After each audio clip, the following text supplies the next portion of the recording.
Hello, I am Dr. Olga Bannova. I'm director of the International Center for Space Architecture of the Collin College of Engineering of the University of Houston.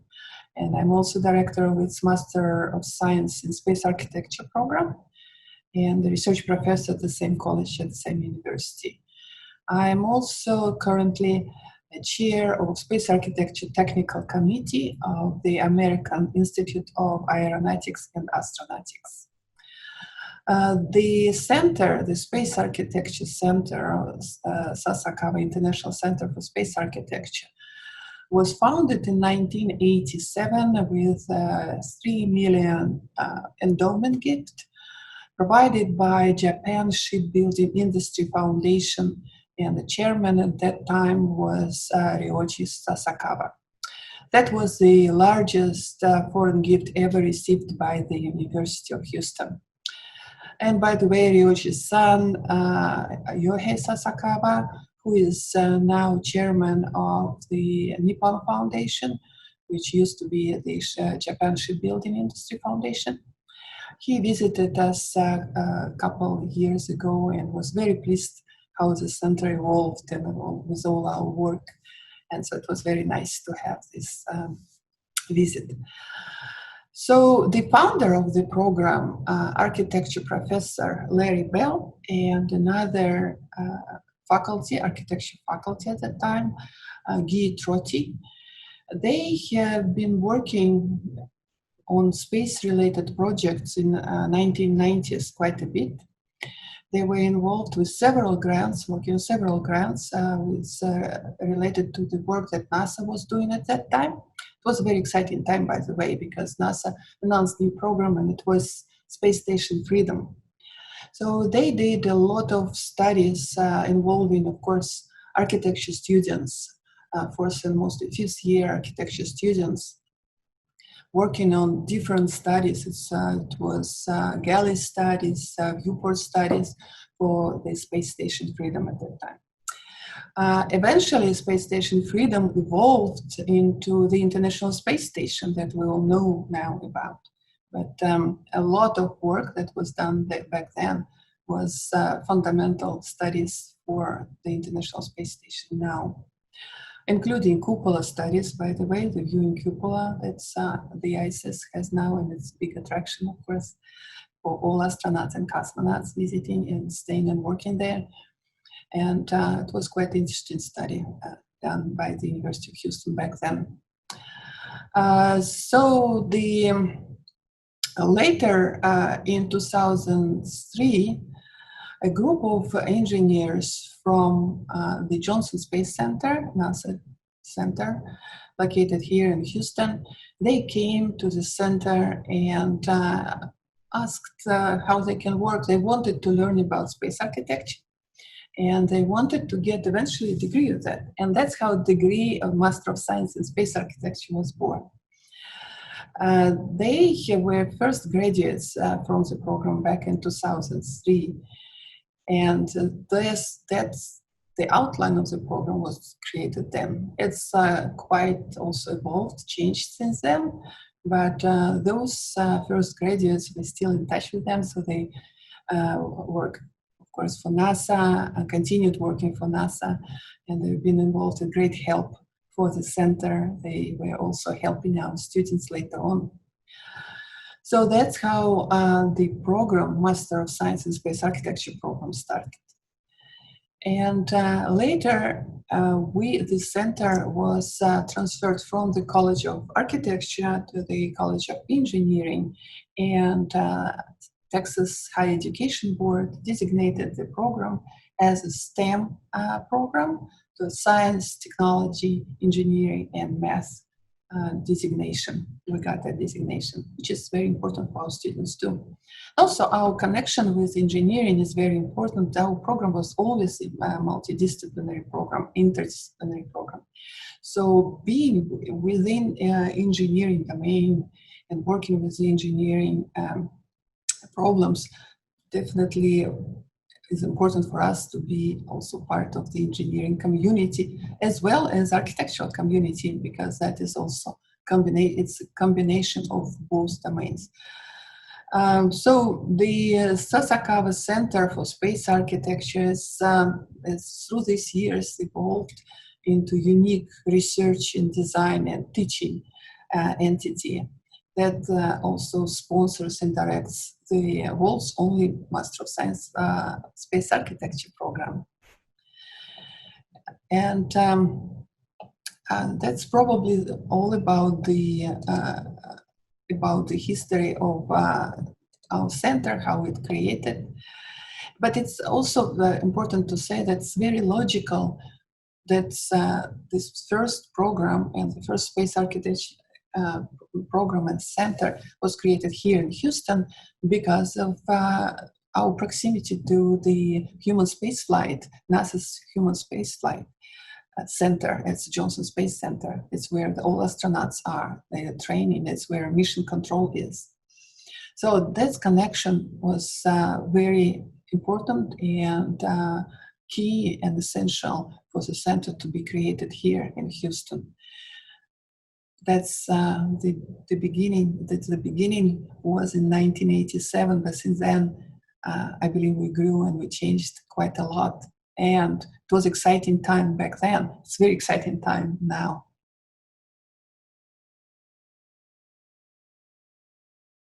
As an interesting question, but I think it's all begins. Probably it's important to all professions, so that you have to have a passion, and you have to have a passion for design and space exploration, and desire to learn more about ourselves as explorers of unknown worlds. So how we can do it, how we can support our lives and support our desire to explore, not just live, but also becoming better species in general. So that's, I think that's a major quality that you have to have. You have to have the passion what you want to do. But without it, it's very difficult to succeed, because that's your life, right? And space architecture is a combination of science, engineering, and humanity. And those who want to pursue this path have to learn how to satisfy the needs of all these three domains, as well as how to benefit from them, and find out how they all benefit each other, and how to design facilities and structures and habitats where people will not only live and survive, but will also thrive. It's something that will become their world, their home, and more than home, their habitats, how they will be able to enjoy the beauty of these unknown different worlds from Earth. And how also we can design that we won't harm this environment, those new environments. How we can design from end to end to find a way to live together rather than change or disrupt the environment around us. So for our program, for example, to apply, students can come from different technical qualifications, and that includes engineering and bachelor's in science and 5-year architectural programs degrees, and industrial design, product design. So it's quite broad scope. What is important when they come to SICSA, they start working together in teams, and they also benefit from each other's knowledge and experience. They also learn from each other as well. Of course, they learn from the faculty, from our invited lecturers. But it's important to understand that if you want to succeed and provide good quality design that will be realistic enough, at the same time it will be really open-minded design, it's important to work together with engineers and scientists. And it's all about a joint effort. So you have to work as a team, as a group of comrades, as a group of, again, explorers. That's what we try also to teach here. So there are, of course, different ways to start your path to become a space architect. And for example, again, in our program, I have students who became interested in space architecture through science fiction, or working on competition project related to space, or who learned about the program, about space architecture as a discipline from their friends or our alumnus. As a space architect can start from different backgrounds, but it's important those people who want to come into profession, they will understand that they have to think about problems, discover problems, define the problem, and deal with it holistically. And it's combination of course, system engineering and human factors and all of that. But the thing is, it's not only that you can dissect big problem into many little problems and solve them separately and then integrate them together, but how you work on those problems as a whole. And I believe the program and any mission, space mission and space design can be successful only if it's designed as a whole. I mean, not only from end to end, not from start to finish, let's say, coming from Earth and returning safely to Earth, which is, of course, very important, and that's mission success. But also what happens back then, where you just went, what is left behind, how you built on that, how you, if you don't build, so how it will be also integrated in that environment, or how you can leave something behind that will be continue evolving even without human presence. So understanding all of that holistically, how you land things, how you launch, you land, how they collaborate with each other, how they integrate with one system with another system. That's what you need to think, and how you need to see these connections if you want to become a space architect. So the answer is, so you can start from different, you can start from architecture, you can start from engineering or science, or any human science related to social sciences.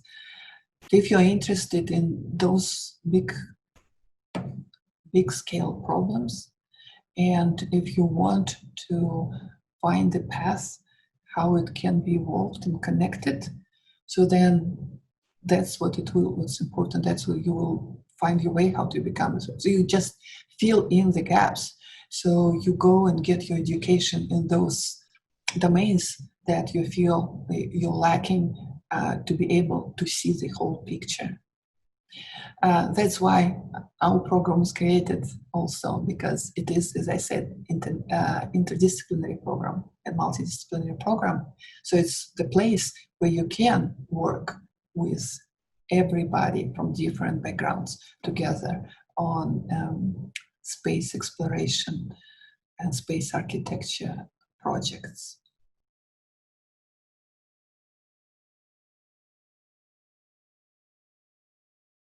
SICSA activities, of course, the major activities is teaching, doing research and design for space locations, for space missions. Also design for extreme environments on Earth, because from the very beginning, SICSA's mission was to develop and implement programs that will advance beneficial and peaceful uses of space and space technology on Earth and beyond. So working with extreme environments, it's also very, very important part of our activities, of designing for those environments. And more so because those conditions, extreme conditions on Earth and in space, and designing for those conditions, share many urgent issues and problems that can be addressed similarly or somehow similarly, and we can learn from one environment to another and adapt our design solutions and our design ideas sometimes from one environment to another. That's because these conditions share many urgent issues, as I said, and they all typically impose logistic transportations problems and issues for challenges for people, supplies, and equipment. They present severe facility construction and operational issues, constraints. They demand very careful attention to habitability, performance, and safety under confined and isolated conditions. And they heavily rely upon practical means to optimize energy efficient and environmentally, ecologically friendly and responsible strategies, design strategies. Terrestrial locations, so terrestrial planning applications include remote oil and gas or other exploration and production camps, emergency responses to natural disaster events, rapid development and deployment of accommodations in harsh and undeveloped locations, and also as a response to natural disaster or other disastrous events on Earth. So these projects are always important for us and for our curriculum, but of course most of our projects are dedicated to space. And most of our students are interested and come to the center to work on space projects. And to work on these projects and to start fast, usually new students start working in teams during the first semester on a team project. And this is our signature course. It's a studio project. When students work either on a competition project, or it can be any project related to what is NASA is doing right now, or NASA contractors are interested in doing so. Very often it's grant related or some studies to be developed in response to NASA needs and NASA calls and NASA current projects and missions that they are working on. For example, our students worked on design for Hestia chamber, and this is a chamber, airtight chamber, 20-foot diameter airtight chamber that was built a long time ago at Johnson Space Center. And through all these years, NASA conducted a series of analog studies. It's about isolation, it's all isolation-related studies. It's about learning how humans behave in operation-related studies, but also how systems work in airtight environment, controlled environment. So recently, we worked on design to accommodate 8 people for several weeks in this chamber, airtight chamber, while they will be performing some operational related activities. And that is in connection with the current program, lunar program, Artemis program, and defining how habitats can be designed and how different types of habitats can be designed that would accommodate active EVAs on the surface of the moon. So in addition to these activities, of course, these primary activities of studying and learning about space architecture, students conduct a lot of trade studies looking at this, related to operational and operational factors and that contribute to the design, such as logistics, orbital mechanics, transportation cost trade studies, and many others. So our collaborators in those studies include, of course, again, NASA contractors such as Boeing Company, Oceaneering, or Houston Airport System. So we worked on a spaceport project with them. So in addition to that, students and all of us here at SICSA, we always host and organize workshops for visiting students. And those students are coming from around the world. So we had students from Australia, China, Japan, Russia, several European countries. They come to learn about space, and mostly it's always space architecture too included. And we organize for them short design challenges, workshops, or just lectures, or both workshops and lectures.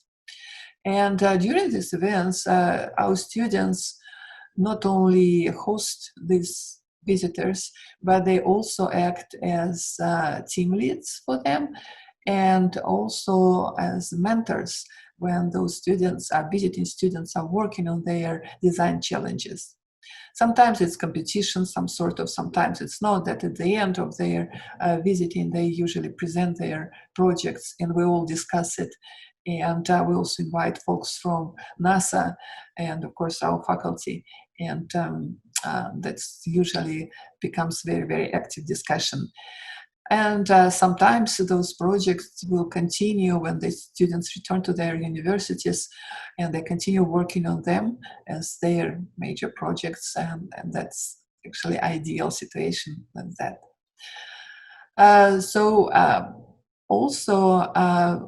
our faculty and students are very active writing technical papers and presenting and participating in the international conferences around the world, in the country and outside of the country, getting published in the international media, international journals, professional journals. And this year, unfortunately, it will be no face-to-face conferences. They either postpone till next year or they will be held online only. Nevertheless, all students who submitted their papers got their papers accepted. So some decided to present online or postpone it till the next year. But that's also exciting news. And students also work on competitions. We don't participate in any competition. We're usually very selective and participate on those that are supported by space agencies or contractors. And usually we are quite successful with that, with activity, and hopefully we'll continue doing so. So pretty much that's a description of what we do and about our center, about our history of our center, and what space architecture is. So this is our center, and this is our program at the College of Engineering at the University of Houston. Thank you. Bye.